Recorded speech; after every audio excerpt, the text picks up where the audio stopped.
ஜெயராஜ் பென்னிக்ஸ் இந்த இரு பெயர்களை கடந்த சில நாட்களில் யாரும் மறந்திருக்க முடியாது. மீளா சோகமும் தீரா துயரமும் சூழ்ந்து கொண்டிருக்கிறது. இந்த இருவருக்கு ஏற்பட்ட அநீதி என்னை தூங்க விடவில்லை. இவர்களின் குடும்பத்திற்கு ஏற்பட்டிருக்கும் அநீதியும் சோகமும் வார்த்தைகளால் அடக்க முடியாதவை. பாதிக்கப்பட்ட குடும்பத்தில் உள்ள 3 பெண் பிள்ளைகளின் எதிர்காலத்திற்கு உறுதுணையாக நிற்க திமுக சார்பில் 25 லட்சம் ரூபாய் நிவாரணமாக அளித்துள்ளோம். இந்த உயிர் பலிக்கு நிச்சயம் பொறுப்பேற்க வேண்டியது முதலமைச்சர் தான்.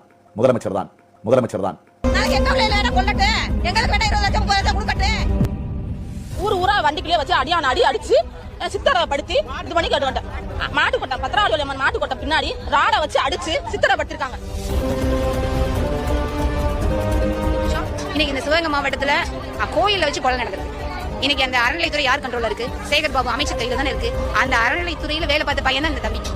ஒரு போலீஸ் வந்து 6 பேரை அடிச்சு ஒரு ஆளை கொண்டுட்டாங்க. இப்ப டிஎம்கே காரன் வந்து அவங்க குடும்பத்தை ஆக்கிரமி பண்ணி கூட்டு போறாங்க. என்ன செய்யணும்னா அந்த பிள்ளைக்கு வேலை வாங்கி தரேன் அப்படி இப்படின்னு சொல்லி இன்னும் பாடியை காமிக்கே இல்லை. பாடியை வாங்குறதுக்கு கூட்டு போறாங்க. மிரட்டி கூட்டு போறாங்க. அந்த போறாங்கல்ல. இது இப்படி இருந்தா நாடு எப்படி இருக்கும்? நான் ரெடி, நீங்க ரெடியா?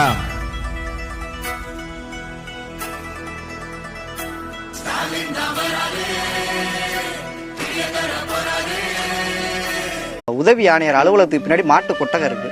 அந்த கொட்டகத்தில் வச்சு விசாரிச்சிருக்காங்க.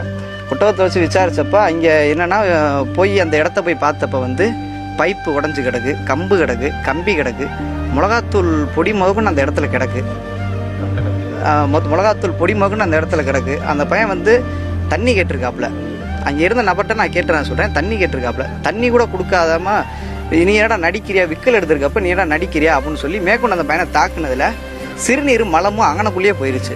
போனதில் ஒரே ஒரு விக்கல் எடுத்திருக்கு. விக்கல் எடுத்த மணிக்கு அந்த பையன் வந்து மயக்கப்பட்டு விழுந்துட்டான்.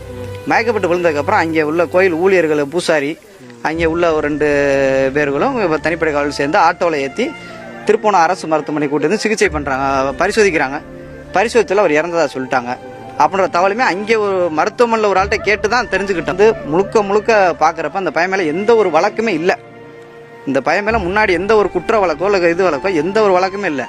தவறான ஒரு புகார்தாரை சரியாக விசாரிக்காமல் இந்த பையனை குற்றம் சாட்டப்பட்ட ஒரே கருத்துக்காக இந்த பையனையே ஃபோக்கஸ் பண்ணி விசாரித்து அவனை தாக்கி இது வந்து ஒரு கொலை தான். இது வந்து சொல்லப்போனால் ஒரு கொலை தான் இந்த இடத்துல நடந்திருக்கு.